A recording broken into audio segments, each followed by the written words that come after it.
Students, welcome to bio शिक्षा।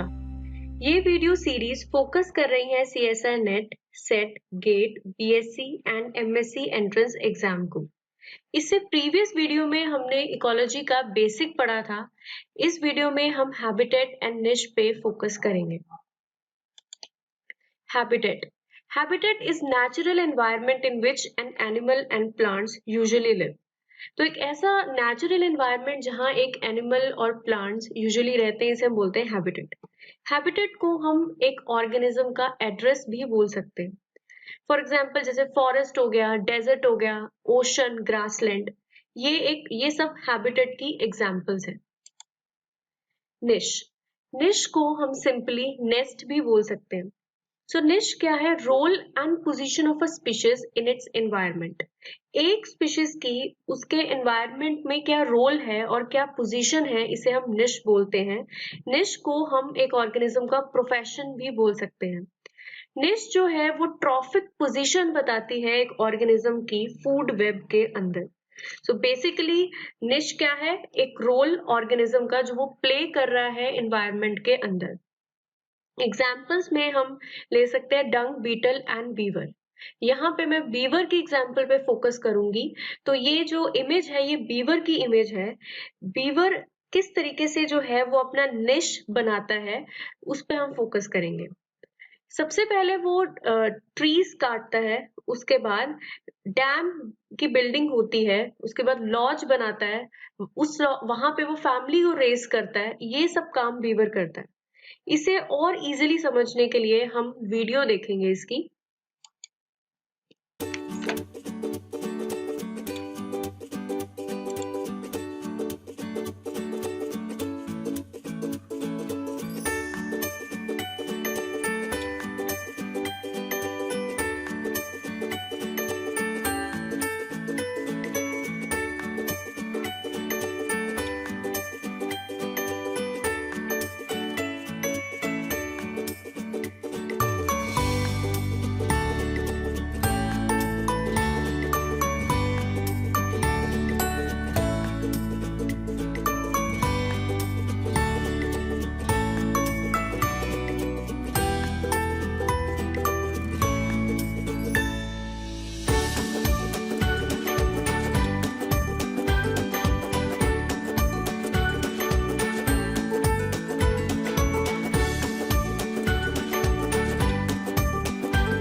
Beavers को हम इकोसिस्टम इंजीनियर भी बोलते हैं। किस तरीके से वो अपना इकोसिस्टम जो है वो डिजाइन करता है। इसके अलावा बीवर्स जो है वो कीस्टोन स्पीशीज की एग्जांपल है। कीस्टोन स्पीशीज वो स्पीशीज होते हैं जो कि अपने नेचुरल एनवायरनमेंट को इफेक्ट करते हैं रिलेटिव टू इट्स अबंडेंस। उनका नंबर कम भी होगा बेशक, फिर भी वो अपने नेचुरल, अपने आसपास के एनवायरनमेंट को बहुत इफेक्ट करते हैं। हालांकि कीस्टोन स्पीशीज जो है वो हम आगे की किसी वीडियो में करेंगे। यहाँ पे ये कंसेप्ट आ रहा था तो मैंने आपको ये बता दिया। आगे हम करेंगे निश के बारे में कि जो निश कंसेप्ट है, इसके बेसिस पे डिफरेंट डिफरेंट डेफिनेशंस हैं। निश टर्म सबसे पहले कॉइन किया था रोजवेल हिल जॉनसन ने, लेकिन जोसेफ ग्रेनल पहले व्यक्ति थे जिन्होंने निश टर्मिनोलॉजी को यूज किया था। उन्होंने ग्रिनेलियन निश कंसेप्ट दिया था, जिसमें हम एक स्पीशीज के बिहेवियरल अडेप्टेशंस की स्टडी करते हैं। तो यहाँ पे जो इमेज दिख रही है ये कैलिफोर्निया थ्रेशर्स एक बर्ड है, उसकी इमेज है।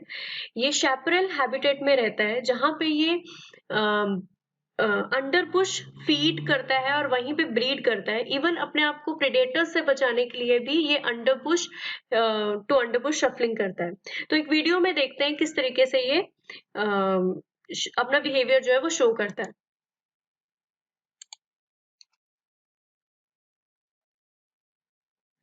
ये आप देख सकते हैं किस तरीके से ये अंडरबुश टू अंडरबुश जो है फीड कर रहा है। इससे अगला है एल्टोनियन निश। एल्टोनियन निश जो है ये चार्ल्स सदरलैंड एल्टोन ने 1927 में दिया था।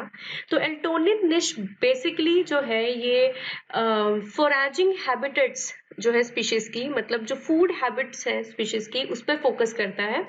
सो it's a place of animal in the biotic environment, it's relation to food and enemies.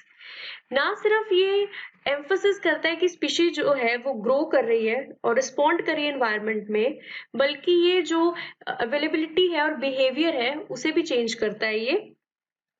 For example जैसे एक्सट्रीम में अगर मैं एग्जाम्पल लूँ तो जैसे हमने बीवर्स की एग्जाम्पल ली थी ना, वो सिर्फ अपना एक इकोसिस्टम जो है वो बिल्ड करता है, बल्कि दूसरी स्पीशीज को भी इफेक्ट करता है। इसके अलावा जो एल्टोनियन निश है वो बेसिकली एम्फोसिस करता है functional attribute of animal and their corresponding trophic position. वही ये फीडिंग हैबिटेट को बेसिकली फोकस करेगा, फोरेजिंग हैबिटेट को। इसमें जो एग्जांपल है वो 2 अफ्रीकन राइनोसेरोस स्पीशीज की है। 2 राइनोसेरोस की स्पीशीज दोनों ही अफ्रीका से बिलोंग करती है। एक व्हाइट राइनोसेरोस है, एक ब्लैक राइनोसेरोस है। व्हाइट राइनोसेरोस जो है इसका माउथ पार्ट ब्रॉड है, और जो ब्लैक राइनोसेरोस है इसका जो माउथ पार्ट है वो नैरो है विद पॉइंटेड लिप्स। तो माउथ पार्ट डिफरेंट है तो इनकी फीडिंग जो है वो भी डिफरेंट होगी। ऑल्दो दोनों सेम एरिया से बिलोंग करते हैं, बट इन दोनों का जो फीडिंग हैबिट है वो डिफरेंट है। व्हाइट राइनोसेरोस बेसिकली फीड करता है ग्रास पे, और जो ब्लैक राइनोसेरोस है वो फीड करता है थॉर्नी बुशेस पे। अगला कंसेप्ट है हटचिंसोनियन निश, जो कि 1957 में दिया गया था बाय जॉर्ज एवेलिन हटचिंसोन। ये बात करता है एन डायमेंशनल हाइपर वॉल्यूम की। यहाँ पे डायमेंशंस क्या है? डायमेंशंस किसी भी एनवायरमेंटल फैक्टर्स की या रिसोर्सेज की हम बात कर सकते हैं, जैसे लाइट हो गया, न्यूट्रिएंट हो गया, टेम्परेचर हो गया, ह्यूमिडिटी हो गया। इन डायमेंशंस पे बेस्ड होकर हम यहाँ पे स्पीशीज के रिलेटेड बात करेंगे। तो हाइपर वॉल्यूम क्या है? डिफाइंस द मल्टी डायमेंशनल, बहुत सारे डायमेंशंस जो है वो मिलकर मल्टी डायमेंशनल स्पेस बनाते हैं ऑफ रिसोर्सेज। तो रिसोर्सेज क्या है? लाइट है, न्यूट्रिएंट है, जो एक ऑर्गेनिज्म को अवेलेबल है। यहाँ पे इमेज में जो हमें ऊपर वाली इमेज दिख रही है उसमें हमें ओवरलैपिंग इतनी नहीं दिख रही। ये जो 3 रेड, ब्लू और ग्रीन है ये सपोज रिसोर्सेज हैं और उनकी यूटिलाइजेशन के बारे में बताया है। और जो नीचे वाली इमेज हमें दिख रही है उसमें हमें बहुत ज्यादा ओवरलैपिंग दिख रही है। इसका मतलब ये जो पिक है वो शो कर रही है कि जो रिसोर्सेज है, रिसोर्सेज का जो यूसेज है ये ओवरलैप हो रहा है। और ये जो ओवरलैप वाली जो पोजीशन है, यहाँ पे जो ओवरलैपिंग हो रही है यहाँ पे मैक्सिमम कंपटीशन होगा, ओवरलैपिंग में मैक्सिमम कंपटीशन होगा। इसके अलावा डिफरेंस जो है ग्रेनेलियन और हटचिंसोनियन निश में वो ये है कि जो ग्रेनेलियन निश है बेसिकली ये एक ऑर्गेनिज्म के इकोलॉजिकल रोल के बारे में बताती है, और हटचिंसोनियन निश जो है वो एक ऑर्गेनिज्म के इकोलॉजिकल स्पेस के बारे में बताएगी।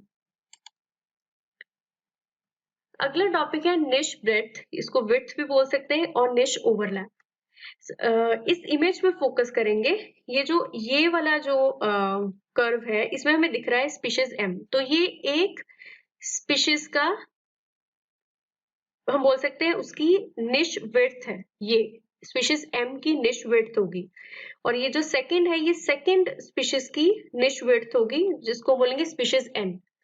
लेकिन ये जो हमें थोड़ा डार्क रीजन नजर आ रहा है ये ओवरलैपिंग रीजन है। तो ये वो रीजन है जहां पे कंपटीशन होगा, और अगर कंपटीशन होगा तो कोई एक स्पीशीज लूज करेगी और दूसरी स्पीशीज जो है वो विन करेगी। तो कंपटीशन होगा तो एक्सटिंक्शन भी होगी। तो निश विड्थ या ब्रेथ क्या है? द वेराइटी ऑफ रिसोर्सेज और habitat used by a given species. कितना रिसोर्स और कितना हैबिटेट एक स्पीशीज यूज कर सकती है उसे हम निश विड्थ बोलते हैं। ये स्पीशीज की पूरी जो है वो निश विड्थ है। लेकिन जब स्पीशीज एन वहां इंट्रोड्यूस हुआ तो उसकी जो निश विड्थ है वो हम बोल सकते हैं कम हो गई, पहले वो ज्यादा रिसोर्सेस और ज्यादा हैबिटेट यूज कर पा रहा था, अब वो उतने रिसोर्सेज और उतने हैबिटेट यूज नहीं कर पा रहा, बिकॉज यहाँ पे क्या हो गया, जो निश है वो ओवरलैप कर गई। तो यहाँ जहां पे ओवरलैपिंग होगी वहां पे कंपटीशन होगा ही होगा। इसके अलावा दो टर्म्स हैं, निश को हम दो पार्ट में डिवाइड करते हैं, एक है फंडामेंटल निश और एक है रियलाइज्ड निश। फंडामेंटल निश जो है ये मैक्सिमम एरिया है जो एक ऑर्गेनिज्म यूज कर सकता है, हमेशा ये साइज में बड़ा होगा, और रियलाइज्ड निश हमेशा साइज में छोटा होगा। तो फंडामेंटल निश एक ऐसा निशा ऑर्गेनिज्म का जहां पे कोई लिमिटिंग फैक्टर नहीं है ऑन एनवायरनमेंट और resources that organism can live. तो फंडामेंटल निश में कभी भी किसी स्पीशीज को कंपटीशन या ऐसा कुछ नहीं होगा, लेकिन रियलाइज्ड निश में हमेशा जो स्पीशीज है वो कंपटीशन को फेस करेंगे। फंडामेंटल निश जो है ये प्री कंपिटिटिव निश है, कंपटीशन अभी नहीं है, एक स्पीशीज बहुत आराम से रह रही है, पूरा यूटिलाइजेशन कर पा रही है स्पेस का बिना किसी कंपटीशन के, तो इसे हम बोल सकते हैं फंडामेंटल निश। लेकिन जब दो स्पीशीज जो है वो एक साथ अगर उनको एक ही निश में रह रही है तो उनमें कंपटीशन होगा, तो उसे हम बोलेंगे रियलाइज्ड निश। तो उसका जो यूसेज है वहां के एरिया का, कितना रिसोर्स यूज करना है, कितना हैबिटेट, वो रिस्ट्रिक्टेड हो जाएगा, इसे हम बोलेंगे रियलाइज्ड निश। हालांकि हमें फंडामेंटल निश मोस्टली नेचर में देखने को नहीं मिलती, इसलिए हम इसे थ्योरेटिकल निश बोलते हैं। मोस्टली हमें रियलाइज्ड निश ही देखने को मिलती है, इसलिए इसे हम एक्चुअल या फिर एग्जैक्ट निश बोलते हैं। इसे हम देख लेते हैं और एग्जाम्पल से। जैसे ये एक फंडामेंटल निश है, ये जो पूरा सर्कल एक ड्रॉ किया है ब्लू वाला जिसमें लाइन लिखा है, ये लाइन एक सपोज मैं एक स्पीशीज ले रही हूँ, तो ये क्या है, ये लाइन का पूरा फंडामेंटल निश है। ठीक है, फंडामेंटल निश मीन्स उसका मैक्सिमम इनहेबिटेड एरिया है। लेकिन यहाँ क्या हुआ, जब टाइगर जो है वो लाइन के फंडामेंटल निश में इंट्रोड्यूस हो गया, तो क्या हुआ, उसका जो फंडामेंटल निश है वो रिस्ट्रिक्टेड हो गया। अब ये उसका फंडामेंटल निश नहीं है, अब ये उसका रियलाइज्ड निश है। तो ये जो एरिया है जहां पे टाइगर और लायन का फंडामेंटल निश बोल सकते हैं, निशेस उसके ओवरलैप हो रहे, ये वाला जो रीजन है ओवरलैप, इसे बोलेंगे ओवरलैपिंग रीजन। और अब आप देख सकते हैं पहले लाइन पूरा का पूरा एरिया जो है वो यूटिलाइज कर पा रहा था, लेकिन अब एक टाइगर के इंट्रोड्यूस होने के बाद वो पूरा का पूरा जो एरिया है वो यूटिलाइज नहीं कर पा रहा है, उसको मिनिमम एरिया मिल रहा है अब। और ये ओवरलैपिंग एरिया होगा जहां पे दोनों ऑर्गेनिजम्स जो है वो compete करेंगे।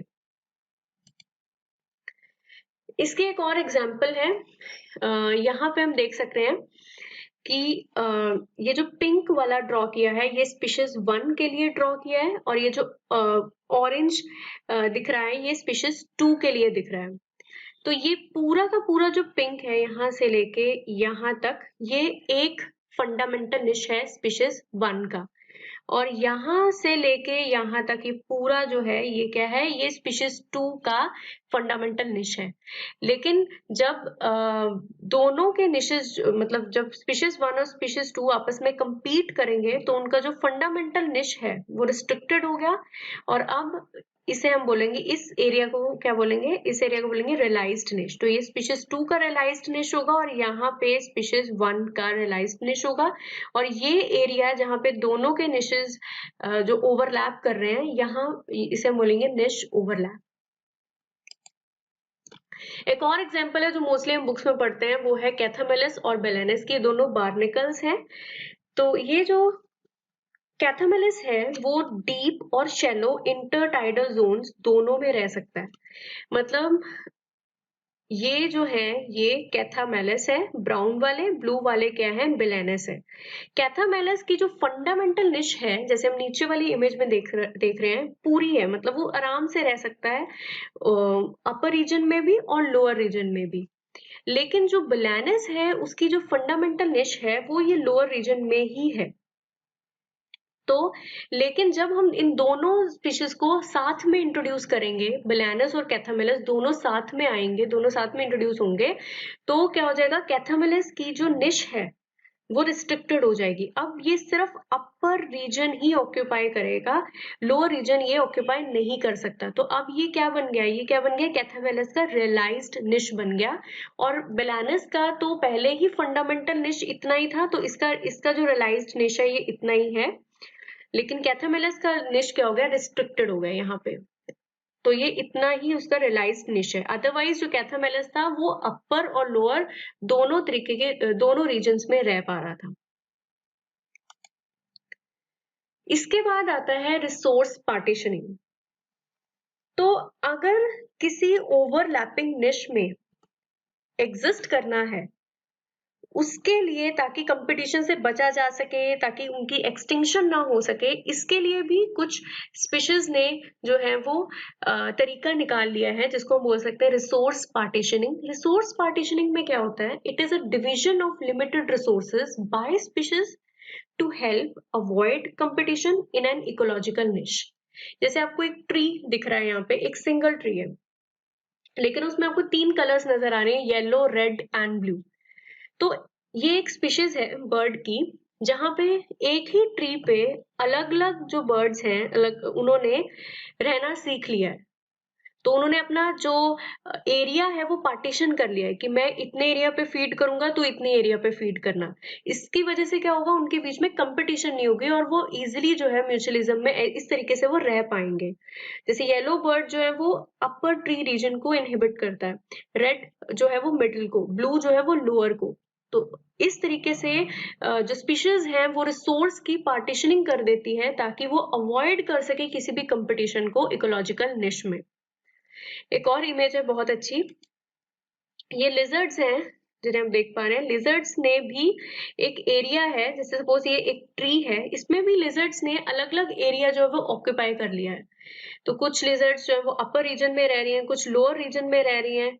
इस तरीके से जो ऑर्गेनिजम्स हैं वो कंपटीशन से बचने के लिए एक ओवरलैपिंग निश में भी को एग्जिस्ट कर जाती हैं, जिस टर्म को हम बोलते हैं resource partitioning. I hope guys आपको हैबिटेट और निश जो है इसके बारे में इसका समझ आया होगा आपको।